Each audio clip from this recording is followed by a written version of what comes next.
This channel does not promote any violent, harmful, or illegal activities. All content provided by this channel is meant for an educational purpose only.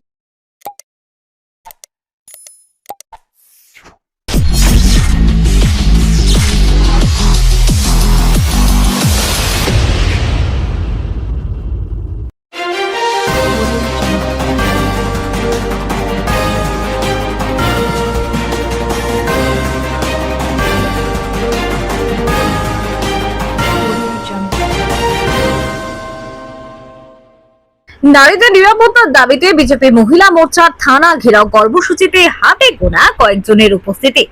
বিভিন্ন জায়গায় আন্দোলন চলছে, তাই লোকফল সাফাই BJP নেতৃত্ব।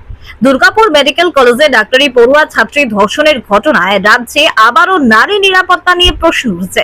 1 বছর আগে কলকাতার আরজিকর মেডিকেল কলেজে ডাক্তারি ছাত্রী ধর্ষণ এবং খুনের ঘটনায় তোলপাড় হয়েছিল রাজ্য রাজনীতি। তারপর কসবা ল কলেজে ছাত্রী ধর্ষণের ঘটনার অভিযোগ সামনে এসেছে। এবার দুর্গাপুরের মেডিকেল কলেজে বিজেপি নেতৃত্ব গতকালই এই নিয়ে আন্দোলন শুরু করে। আজ জেলায় জেলায় বিক্ষোভ কর্মসূচির ডাক দেয়। হুগলি সাংগঠনিক জেলার সদর চুচুড়া থানায় ঘেরাও কর্মসূচির ডাক দিয়েছিল বিজেপি মহিলা মোর্চা। সময় দেওয়া হয়েছিল দুপুর 1টা, কিন্তু কর্মীরা জড়ো না হওয়ায় সেই কর্মসূচি প্রায় 1.5 ঘন্টা পিছিয়ে যায়। তারপর হাতে গোনা কয়েকজন নিয়ে চুচুড়া থানার সামনে বিক্ষোভ দেখায় তারা। 7-8 জন মহিলা মোর্চা কর্মীকে দেখা যায় থানার সামনে বসে বিক্ষোভ দেখাতে। কিছুক্ষণ স্লোগান বিক্ষোভ চলার পর তারা আন্দোলনে বিরত দেয়। রাজ্য বিজেপি মহিলা মোর্চার সহ সভানেত্রী পলি ঘোষ বলেন, মহিলাদের নিরাপত্তা নেই এ রাজ্যে, কর্মস্থলে যেতে ভয় লাগে, কোনো ভরসায় আমরা বাইরে বেরোতে পারি না, পরপর ঘটনা ঘটতেই চলেছে। এরই প্রতিবাদে আমরা কর্মসূচি নিয়েছি, কিন্তু জমায়েত এত কম কেন? আর কয়েক মাস পরে যখন বিধানসভা নির্বাচন, রাজ্যের প্রধান বিরোধী দল বিজেপি, তাদের আন্দোলনে ধীর দেখা যাচ্ছে না অন্তত হুগলিতে। বিজেপি নেত্রী সাফায় নারী নির্যাতন ইস্যুতে বিভিন্ন বিধানসভা এবং মন্ডলে মন্ডলে প্রতিবাদ সংগঠিত হচ্ছে, তাই কর্মীরা যে যার এলাকায় রয়েছে। হুগলি শ্রীরামপুর সাংগঠনিক জেলা যুব তৃণমূল সভানেত্রী প্রিয়াঙ্কা অধিকারী কটাক্ষে সুরে বলেন, আগে ওরা বিক্ষোভে লোক জড়ো করুক, তারপর না হয় নবান্নের 14 তলা থেকে মুখ্যমন্ত্রীকে সরানোর স্বপ্ন দেখবে। আর সেই স্বপ্ন কোনোদিনই সত্যি হবে না, কারণ ওরা বাংলা বিরোধী, বাঙালি বিরোধী।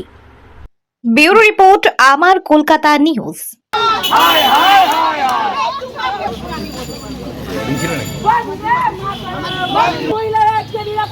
মুখ্যমন্ত্রী শিশু মুখ্যমন্ত্রীর জবাব বিজেপি কর্মীরা মাঠ খাটতে গেলে মুখ্যমন্ত্রী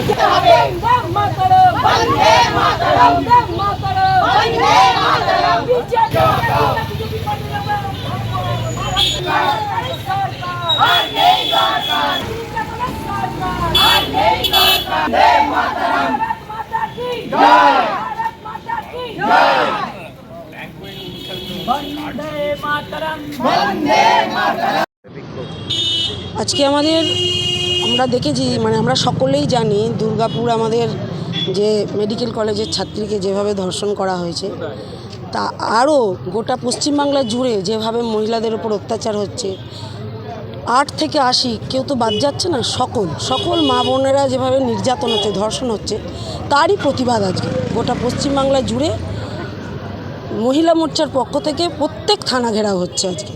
সেরকমই আজকে আমাদের হুগলি জেলার পক্ষ থেকে আজকে চুচুড়া বিধানসভায় আমরা আজকে সকল মহিলারা মিলে মণ্ডল সভাপতিকে নিয়ে আমরা আজকে এই থানায় বিক্ষোভ করেছি।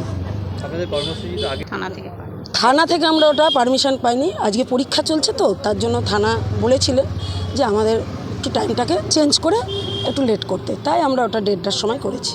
আপনাদের বিধানসভা এটা চুচুড়াই আপনাদের হচ্ছে জেলা কার্যালয়, সেখানে দেখা যাচ্ছে আপনাদের বিজেপি কর্মী এত কম, কি কারণ? সামনেই তো 26-এর নির্বাচন, সব বিধানসভায় আজকে এই আন্দোলন চলছে, তার মধ্যে আমাদের নানা ধরনের কর্মসূচি, ঠাসা কর্মসূচি চলছে। সব কর্মীরা যে যার জায়গায়, যে যার বুথে, যে যার মণ্ডলে, যে যার বিধানসভায় সবাই প্রোগ্রামে ব্যস্ত আছে।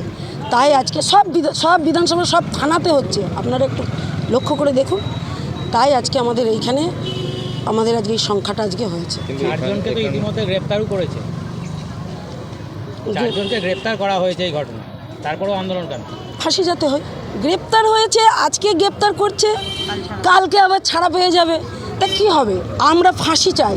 এরকম একটা দুর্গাপুর না, কোনো দুর্গাপুর যাতে না হয়, কোনো আরজিকর যাতে না হয়, তার জন্য আমাদের এই আন্দোলন। এই আন্দোলন চলছে, এই আন্দোলন আরও বড় হবে।